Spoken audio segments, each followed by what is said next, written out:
I would like to introduce Deborah Dean, who will introduce our presenter for today, and I thank you for joining us. Good morning, everyone. It's wonderful to see so many people live, and I know that there are many people tuning in. We're going to be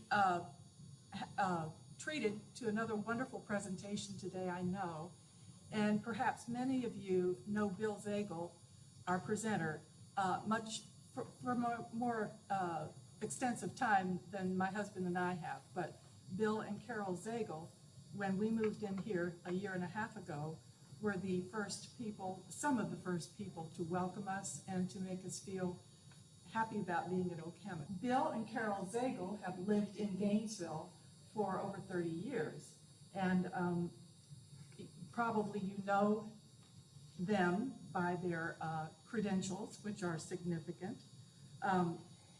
Bill himself came from Center Moriches, New York, which is on Long Island.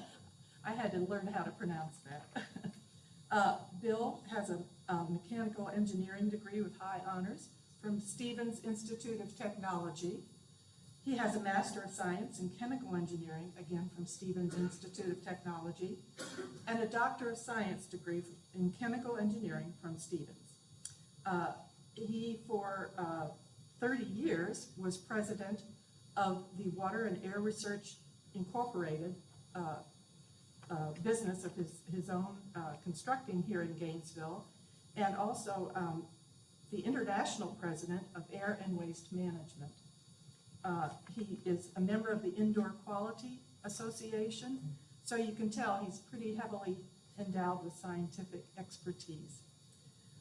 He served in Alachua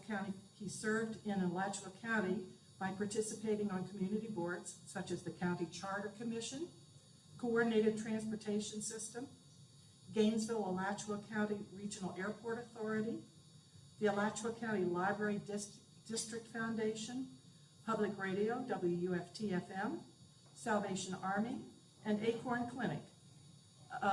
So he's got lots of service credentials as well. He is a member of the Rotary International, and when I asked him what he did for fun, he said, well, I've been on the Okeechobee Residents Council for 5 years. So that's his idea of fun. And we all benefit from that, I know. I have to say he also is a good cook and makes a mean mushroom risotto, which we had the benefit of tasting. So without further ado, Bill has written a lovely introduction to his own presentation, so he'll give that now.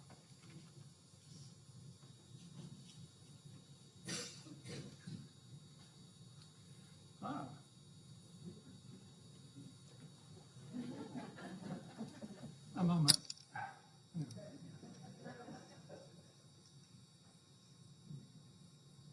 Thank you for that introduction. Now you may have noticed a curious title for my presentation. First, you have to know how to row a little boat. The silent currents within my life led me down to the sea in a sailboat when I was still a boy. It's made all the difference in my life and memory. But before I could properly sail a beautiful small sloop, I had to learn how to row a little boat. And this transition from oars to sails taught me a lot about life and how to navigate its shoals, a true adventure in living. Now I'm focusing on my professional life in this presentation. There are many other stories that could be told when we know each other better.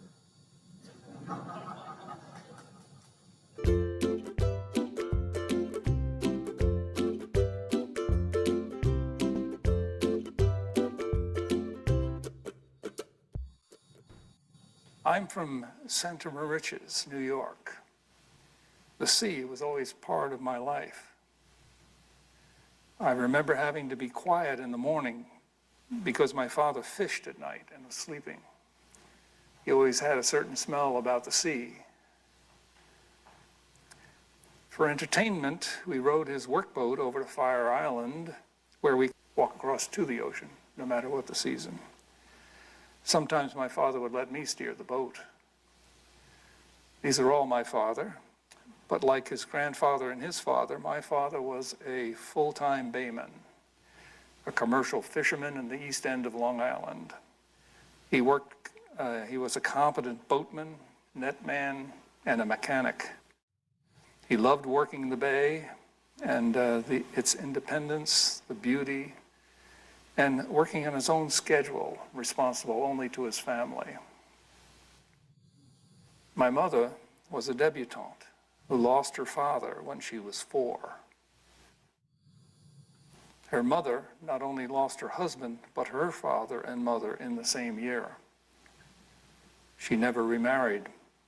My mother was seeking the stability and independence that my father brought her, but that's another story. My mother and father took 4 years to work out their marriage before I came on the scene as the firstborn. I was born to a stable and loving couple in 1940. My parents felt the first thing I had to do was learn about the sea and row a little boat. Our home was near the headwaters of a creek up behind the house that led to the bay. They gave me a rowboat in the creek. I remember scrawling Linda on the bow with a crayon. I named it after a girl I met in kindergarten. My mother taught me how to row the boat, and I got to know the boat and more about myself. These were the first lessons in mastery over myself. Eventually, I had an outboard engine, which opened up vast new areas for exploration and new lessons in boat handling. But I learned most from sailing a small sloop on the bay and adjusting myself to the conditions I discovered there.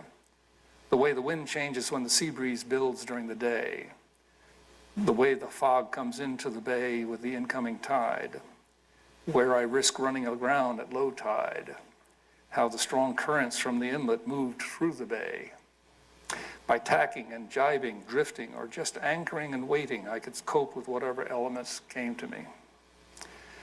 If I wanted to move myself from where I was to where I had to go, or where I wanted to go, I had to sail the wind, against it, with it, sideways to it, and I had to wait patiently if the wind didn't blow. I learned to listen to the wind because the wind told me what to do. Also, I learned that the shortest distance between 2 points is a zigzag line. To tack a boat, to sail a zigzag course, is not to deny my destination. It's to recognize the obstacles and that stand between me and where I want to go. Then to maneuver with patience and fortitude, making the most of each leg of the journey until I reach my landfall. Each separate tack calls for a major readjustment. The bow moves across the face of the wind, the sail swings from one side of the sloop to the other, the helmsman and the mate shift position, the land is in a different quarter, and this maneuver, if handled fluently, the boat continues to surge ahead with a minimum loss of momentum. I also learned that being out in the bay was fun, but I needed to contribute to the family. My father and I developed a summer eel business during my junior year in high school. I had to take my rowboat, now with an outboard engine, out to the bay and harvest bait, then bait my eel pots and set them at selected spots in the bay in the evening. I would pick them up in the morning, harvest the eels, and bring the pots in to protect them from tourist boats. The eels were then iced down and prepped for shipping by truck to the Fulton Fish Market in New York. My wholesaler would pay me when he sold the eels. I operated this business for 3 years, the last being the summer between my freshman and sophomore year at Stevens Institute of Technology.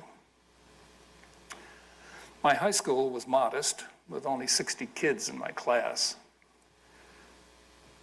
In high school, I had shown an aptitude for math and science, and I also enjoyed writing science fiction. This was the time of space race, and engineers were in demand. So it seemed like a good idea to apply to some engineering colleges. I had my choice of acceptances. I selected Stevens Institute of Technology because it had an excellent reputation. It was smaller than MIT or RPI, was about 70 miles from my home, and it had a set curriculum requiring courses in all types of engineering. I was not sure what kind of an engineer I wanted to be. Stevens Institute of Technology is on the New Jersey Palisades, high above the Hudson River, overlooking New York Harbor. It was a very strong engineering school for men only, no co-eds, but we were only a short ride from New York City and lots of girls' schools. However, through my roommate, I met this high school girl in Connecticut, but that too is another story. My last summer with the Eels was the summer that Carol and I decided we wanted to be life partners. My summer jobs while I was an undergraduate included several tacks into a strengthening wind as I sailed toward a career. It started with the Eels, passed through some grunt labor for our local utility. Then the local utility offered me a trainee position. This was an opportunity for 6 or 8 selected engineering students who have completed their junior year to tour the entire company over the summer to track them to apply for employment when they graduated. After a summer, each of us had a one-on-one interview with a corporate vice president. I remember he said to me, "Son, you don't want to come to work for us when you graduate. You want to go to graduate school." I too chose to take that as a compliment, but I went back to school listening to the wind because I didn't know if I could afford graduate school. Carol was attending Douglas College at Rutgers in New Jersey, and we talked about alternatives. I chose the chemical engineering option during my senior year. And as I was approaching graduation, I had a lucrative job offer from a chemical plant on the Mississippi River near Baton Rouge. It was decision time. We found that there was a way to pay for graduate school. To do so, I would have to adjust to a new wind direction and a heavier sea. To pay for graduate school, I had to get a job in the area. I landed one to start in September as a chemistry instructor in what is now the New Jersey Institute of Technology in Newark, New Jersey. However, I had to take and pass a year of organic chemistry and an advanced calculus course over the summer.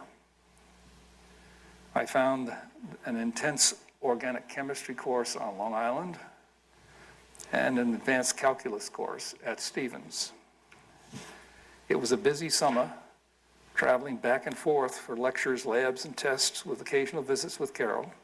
She was living at home and applying to Connecticut schools to get that state's teaching certificate, which allowed her to apply for jobs anywhere in the country after her graduation.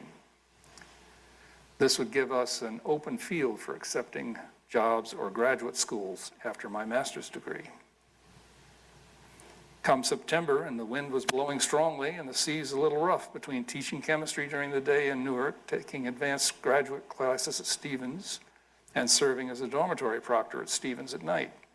And then there was also this woman now attending a teacher's college in Connecticut. I received my master's degree in June. With it came an opportunity to tack again as the wind came with work at the Air Products and Chemicals Research Center in Emmaus, Pennsylvania. Air Products was making liquid hydrogen and liquid oxygen for NASA in West Palm Beach. And we were to look into the feasibility of equipping a space plane with a system to extract oxygen from the atmosphere as it flew. The liquid oxygen would replace the weight of the fuel burned to gain altitude. When high enough, the plane would become a rocket, burning the rest of the fuel with the accumulated liquid oxygen to attain orbit. That was the summer I married Carol and brought her home to my mini apartment in Allentown, Pennsylvania. With some encouragement, I continued my education in the doctorate program at Stevens.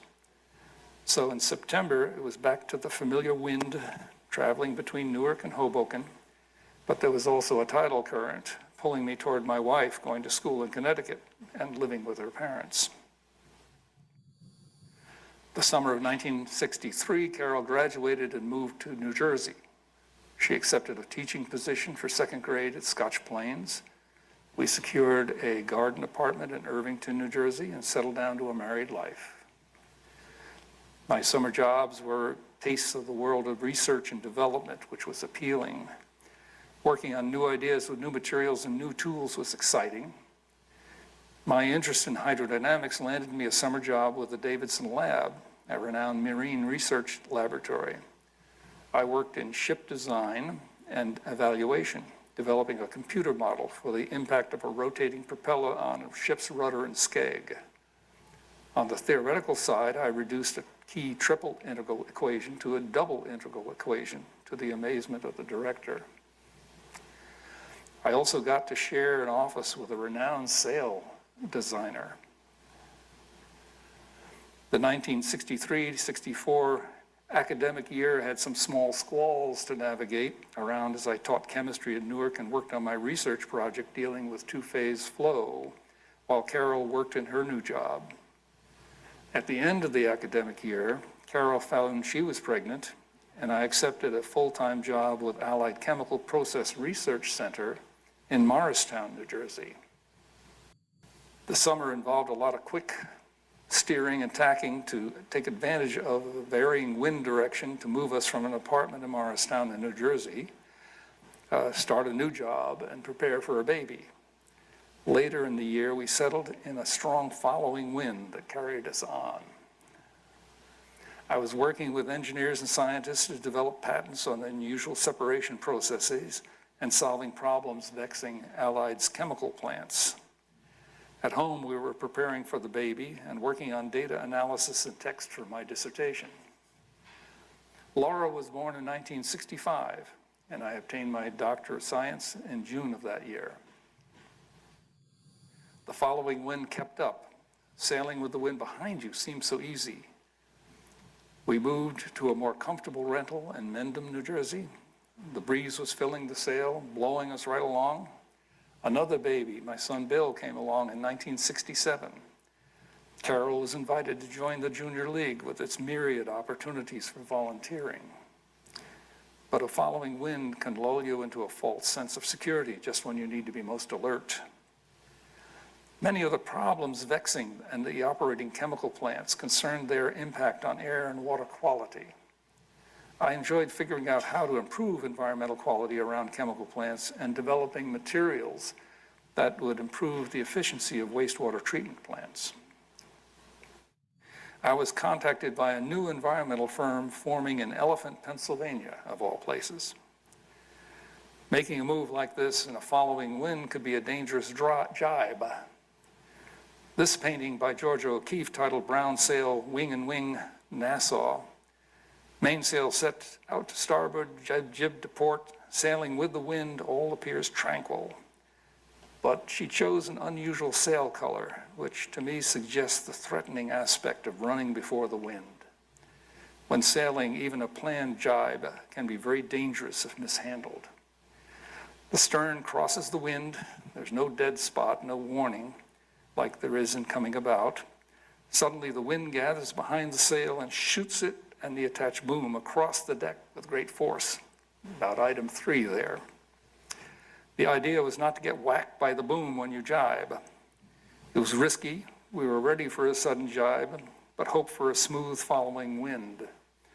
I kept my eye on the boom, ducked under it when I accepted the job with Scott Research Laboratories, located on Dr. Scott's farm in Elephant. The company was leading in the study of atmospheric chemistry causing smog formation in Los Angeles. And they wanted me because of my water quality knowledge. The accommodations were Spartan, but all were friendly. The executives had an office trailer in the barnyard, and the techies were in the barn. My office was in the hayloft. Interestingly, one of the new water quality experts' early assignments was to explain the new National Air Quality Act to management. We packed up the family, brought our first house in Doylestown, Pennsylvania. The wind was steady, the company prospered and built offices in a nearby town. Contracts kept coming in, new staff members were added. The children were doing well. Carol organized several mothers to develop a preschool based on the latest developments in childhood education. We both volunteered with community groups, and I remembered participating in the first Earth Day. I managed a study of the exhaust gas of light aircraft under contract with the EPA. I was very popular with light aircraft engine manufacturers. We also started a stack testing group and performed a study of coil coating operations in several locations in the United States, sponsored by the National Coil Coaters Association. We studied evaporative emissions from automobiles and how to control them. I was also charged with designing and constructing a new type of portable carbon monoxide monitor. Suddenly in 1971, the company was acquired by American Bioculture, whose common stock was traded over the counter. Their primary business was an algae culture being produced in outdoor basins in the warm and sunny Southwest United States. The product was said to have flocculating capabilities and plant growth regulating properties of value to both agriculture and water treatment. I was asked to develop an indoor technique for producing their algal culture to enable the development of a market in the cold northern United States. Through contacts I had developed by attending Gordon conferences, I learned a lot about the wonders of algae. But there was other business to be handled simultaneously. Scott executives have heard about a big EPA contract to study and model the air quality around St. Louis, Missouri, because it was somewhat isolated and the city's plume could be studied for hundreds of miles downwind without contamination from another city. Scott sent me to St. Louis to see if our expertise in atmospheric chemistry could win us a place in one of the teams that was forming. Later that year, we were informed that Securities and Exchange Commission enjoined American Bioculture from further violations of the anti-fraud, proxy, and reporting provisions of the federal securities law. Stock price tanked, and I was laid off. I was stunned by my employer's unexpected action. I was a good worker. I was a loyal employee. I never dreamed my company could do this. I realized I had put too much faith in the following wind. Actually, it was a compliment in that my management felt like I was the one that could survive a layoff. I reacted quickly, contacting possible employers, including my St. Louis friends. But until they responded, why, I was a sailboat in irons. We were suddenly sailing directly into the wind. As the sails lose their wind, they flatten and flap. The boat stops. You've lost your liberty.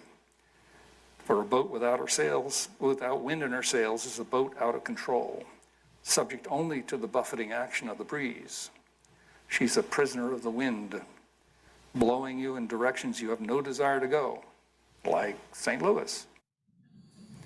Fortunately, an environmental consulting firm called Rita in St. Louis was looking for an engineer with air quality experience. They were also seeking to be a player in that large future EPA contract. They had already landed an EPA contract that was part of the community health and environmental surveillance system that would make them a sure member of any team that wanted to win that contract. Fortunately for me, they needed a knowledgeable project manager to back them up. Times being what they were, I took the job and set sail for St. Louis. We bought a new house within walking distance of a school and a community pool. The kids liked that. We added a cat and a dog to the family. The kids liked that too. And Carol got involved with community volunteer projects while raising a puppy and a kitten. The EPA CHESS study, Community Health and Environmental Surveillance System, is a series of studies all over the United States to define the relationship between air quality and community health. The data ultimately had a role in establishing national ambient air quality standards, still in use today. The St. Louis portion of CHESS was unique because it was the only one to look at communities of color. It was exciting to learn about the social structure of the two selected communities and how we might motivate community members to keep diaries and provide samples of body fluids and hair. The other part of the study was to install air quality monitoring stations in each community that used the latest sensors and were managed by computers with human controls. We had to be very open with the community so that they knew what was going on in these stations and that the equipment was fairly esoteric and difficult to sell. We joined the Rockwell International team to win the big EPA contract. I worked with 2 other RITA employees and Rockwell personnel in California on the proposal and presentation. I also participated in the management of the study and contributed to some of the many reports that came from that study. Meanwhile, we discovered the world of the National Environmental Policy Act, producing the dreaded environmental impact statements. The NEPA law was very new, and no one really knew exactly how to properly respond to it. I led interdisciplinary teams to prepare environmental impact statements for a variety of clients, particularly the Corps of Engineers. We did EISs for maintenance work on harbors around the Great Lakes. We did an EIS for operation and maintenance of the Des Moines River. And we, for the Mississippi River Commission, we prepared a 20-year EIS on the operation and maintenance of the lower 1,000 miles of the Mississippi River and the Arkansas River. That's from Missouri all the way to the Gulf. The challenges for me was managing an interdisciplinary team of experts and editing the results to a high school level of reading. Also keeping control of everybody when we had to visit New Orleans. In 1975, my boss at RITA got a call from Gainesville to help a floundering environmental firm owned by a large Jacksonville engineering company. He left RITA to join ESE, Environmental Science and Engineering, here in Gainesville. He invited me to join him in managing that firm. So once again, we packed up, headed for new adventures in Gainesville. We bought a house and a sailboat. The kids were not entirely happy without their friends, but it so happened our Pennsylvania next-door neighbor had moved to Gainesville earlier, and one of their daughters was Laura's best friend in Doylestown, so that helped a lot. One project being pursued by ESE's owners was an environmental project they gave to ESE to run. It was seeking a site for the new Navy base on the Atlantic coast. It seems we were closing our submarine base in Rota, Spain, and the Navy was seeking a home port for these U.S. Navy fleet ballistic missiles nuclear submarines armed with nuclear weapons. They also included planning for future, larger submarines armed with more and bigger missiles. When the contract was awarded to our team, there was a problem as to how to organize the interdisciplinary project team to perform the site selection, prepare the environmental documentation for the selected site, and participate in the associated public hearings. The stepwise nature of the contract and modifications prompted by Washington politics required regular negotiations with Navy planners in Alexandria. Lots of tacks we made as we made progress toward approving the base. We started by researching and visiting 26 possible ports from Blue Hill, Maine to Key West, Florida. Assessing operational and environmental constraints got us to 5 sites. However, the admirals would not consider our final recommendation until the presidential election occurred because of the favored site was in Georgia, Jimmy Carter's state, and they didn't want the base location to get wrapped up in presidential politics.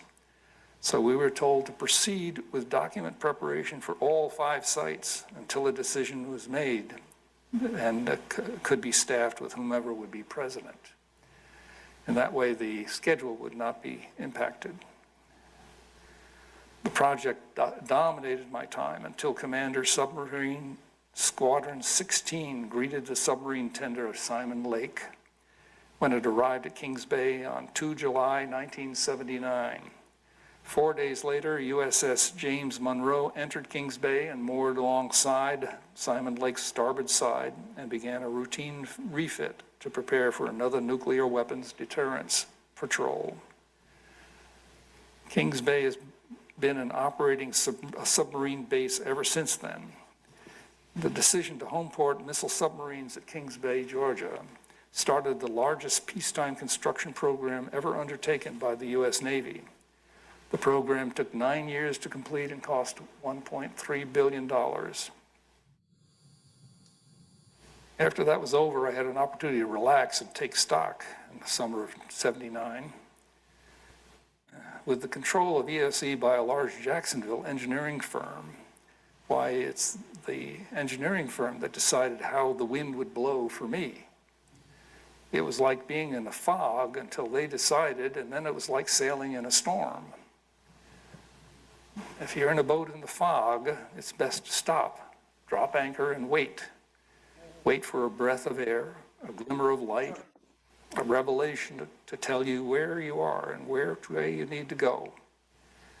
As I approached my 39th birthday at ESE, I had no sense of autonomy, only the promise of continued stress with long work days, long work weeks, short vacations, and giving my family less time than they deserved. At last I saw a glimmer of light. I was first introduced to water and air research through friendships developed in a community setting. 2, Jim and Ruby Sullivan now live at Oak-Hammock. The employees' values and common interests in the environment attracted me to their workplace. There was something unique about how they were approaching and protecting and damage remediation of the environment, as I found that water and air employees can direct their own career density. It was a beautiful September day in 1979 when I first came through the door at Water and Air as their new president and CEO in what is now the AMI Kids Building on Archer Road. The consultants and administrators were on the left side of the building and in a couple of trailers. The laboratory was on the right side. And little did I know that we would be having a strong following wind for the next 30 years. We increased the number of employees and number of trailers, and when we were awarded major Navy contracts. Apparently my work on the Trident was remembered. Water and Air was awarded the follow-on environmental work for the new Trident base at Kings Bay. We were also given a contract to find homes for air-cushioned landing craft on both the east and west coasts of the United States. The East Coast was a little creek in Virginia with training beaches at Camp Pendleton next to Virginia Beach. On the West Coast, the other Camp Pendleton was the home of base with the Silver Strand as a training beach. In another contract, we were tasked with finding Gulf Coast homes for Mr. Reagan's 600-ship Navy. President Ronald Reagan's 600-ship Navy plan called for the reactivation, modernization, and recommissioning of all 4 Iowa-class battleships. Here, Reagan is speaking at the New Jersey's recommissioning ceremony. Our study looked closely at possible ports from Pensacola to Corpus Christi. We also got an interesting contract to model water quality in Suda Bay on the island of Crete. We had difficulty finding a good laboratory on Crete for analysis of our water samples because some labs sought payment for giving you the answer that you want. We also had a project in Guam to deal with the environmental impacts of moving Marines to Guam from Okinawa. We had environmental projects in almost every Navy base in the lower 48 states. Every employee was eager to learn and contribute to the exciting work we were doing to protect the environment. I was elected president of the Air and Waste Management Association in 1998. AWMA is a nonprofit, nonpartisan professional organization dedicated to improving environmental knowledge and decisions by providing a neutral forum for the exchange of information. During my presidential year, why the organization sent me around the world and from the equator to the Arctic Circle.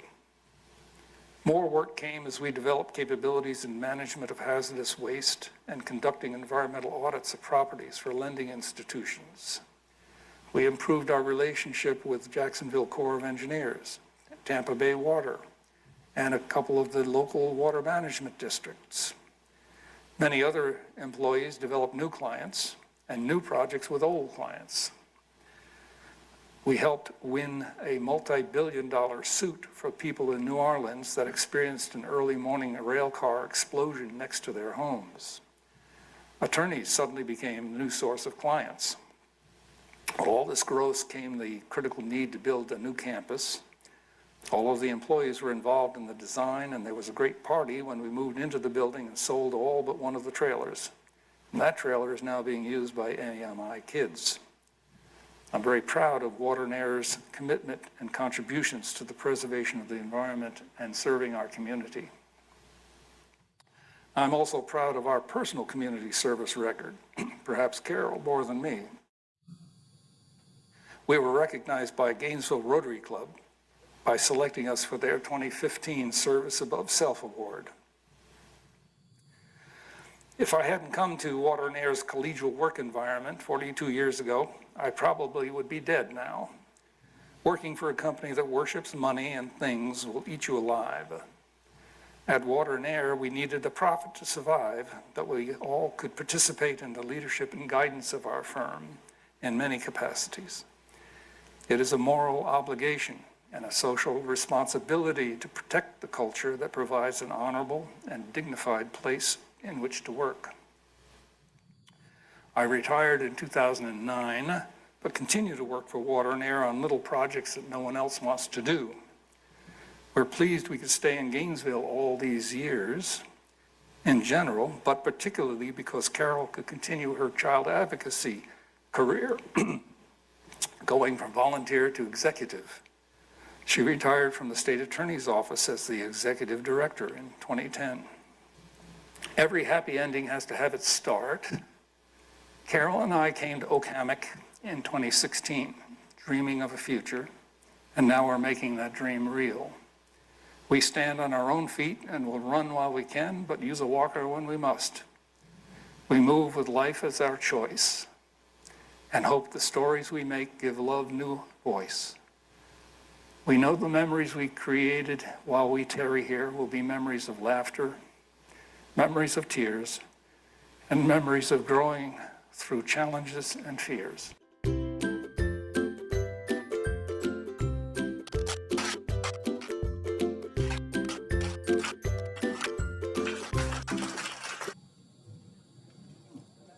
Questions?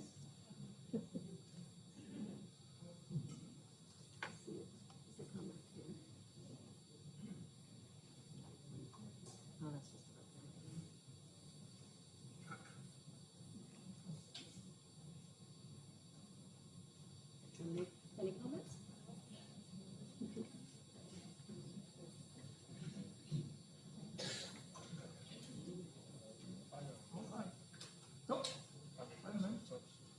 Yeah, Bill, are any of your children following in your footsteps, doing anything that in the way that you have done it? Are any of my children following in my footsteps?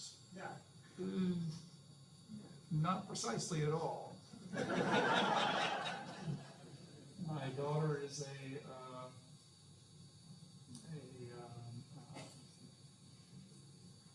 consultant, I guess you could say, as I was, and has a series, whole group of clients in Maine. She's a licensed social worker, but is doing. When you get older, you can't say the word you want, but she sees folks regularly.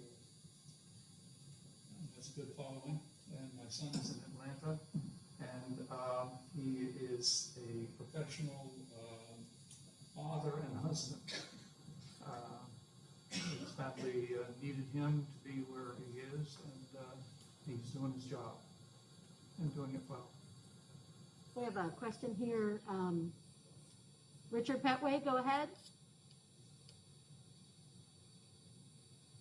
Will you say, call Richard Petley? Richard Bentley, are you there? Well, first of all, it was the most interesting presentation of a very interesting life. And your comparison with sailing, life's ups and downs with sailing, it was very, very interesting. Oh, good. My other question is sort of personal. You have lived in Gainesville for a long time. Where did you live? I mean, I've lived in Gainesville for some time, and we never met before until we came to Ocala. Well, we lived in a undesignated or unsigned development at about 110th Street and Newbury Road. Originally coming here to Gainesville to serve an ESE, which was located almost in Jonesville. So we located, which at the time was on the dark side of the moon, way out at 110th Street. The Fletchers had developed a place called Pine Hill. So that we lived there, lots of trees. We were in a gallery of live oaks and some leftover long leaf pines. And it was very pleasant, still is pleasant out there. That was the house we stayed in the whole time we were here, sold it to come here. Right. Keith Berg, go ahead, unmute. Bill, I very much enjoyed your talk. I was struck by and I thought your analogy was great for this, all of the many tacks and changes of direction that you had during your career. And when I think back on my career as an academic one, it just seems very dull and boring in a way, because it followed more or less the same track. There was, a few changes of direction, but nothing major in the way you do. And I was almost thinking of being envious. I couldn't quite decide if that was a good thing or a bad thing. How does it strike you with all of the many changes that you had during your career? Well, I don't know if you've ever been a commercial fisherman, but you never know what's going to happen out there. There's you don't know if the fish is going to be there, and you don't know whether you're coming back.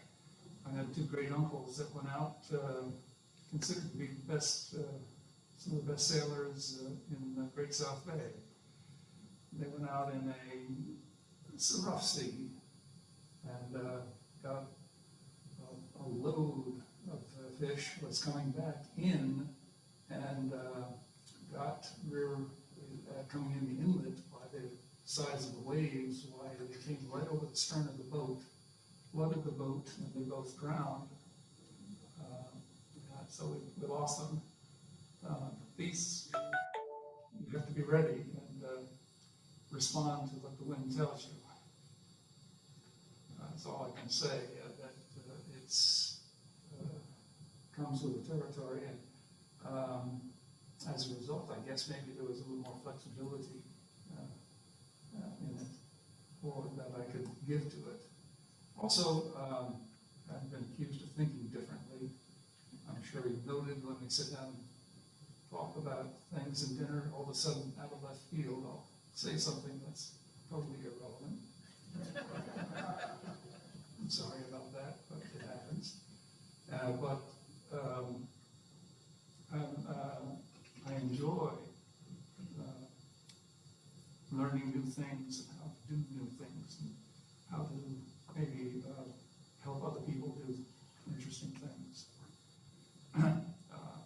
So that flexibility was there, always looking for that problem to solve, and to get paid for it is even better. Yes. Thank you. Bill, you have been here since, I forget whether it was 76 or a little before, so that's a long time. And when you came here, Pine Hill was on the western extremity of civilization, maybe beyond it. But I guess it'd be interesting to to sort of hear your take on the development of Gainesville over the last 45 years. In 45 seconds. Well, that's, I don't know,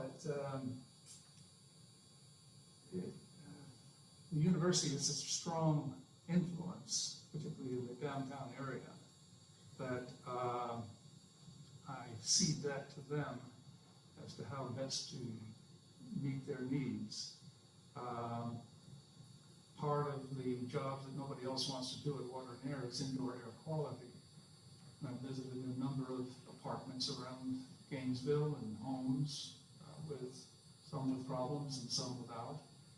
And some of it's pretty shoddy stuff that's been built. I would think that I lament that the quality isn't there. I don't know what constraints there were when the project was conceived. But it seems like a lot of people like to try to move fast to make a lot of money. And that's, I don't care for that. All right, Walter Nguyen, go ahead. Good morning, Bill. I really enjoyed your talk, and it turns out I used part of your Kings Bay study for a study I was doing for the Navy on siting new small submarines, which never went anywhere because they weren't approved by Rickover. Oh, you're the one.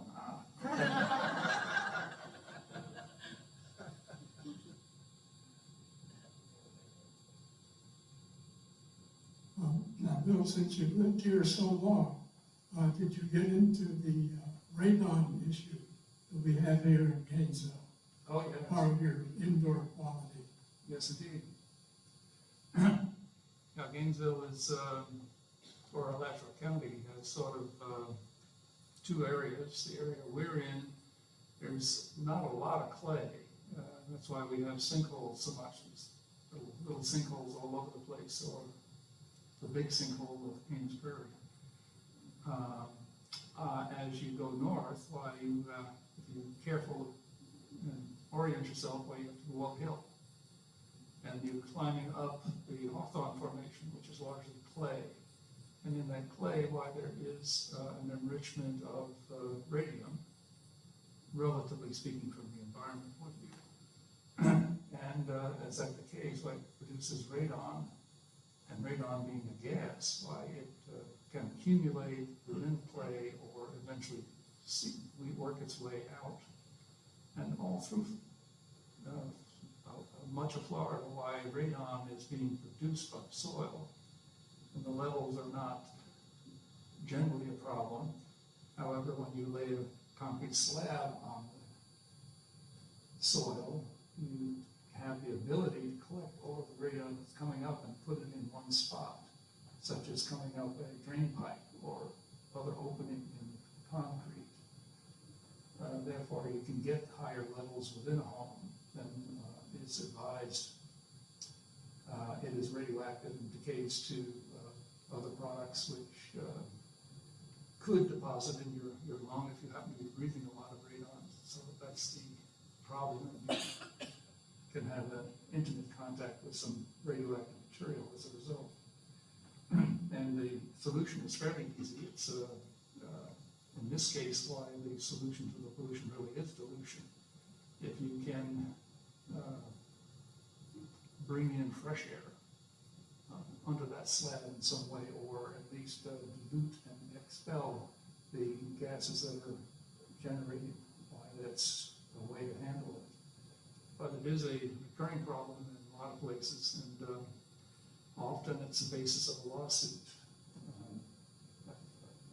Somehow you're increasing the levels and endangering health. So it's a thorny problem, but and it's there, and it's not considered to be a problem except where we have built our things to make it a concentrated level.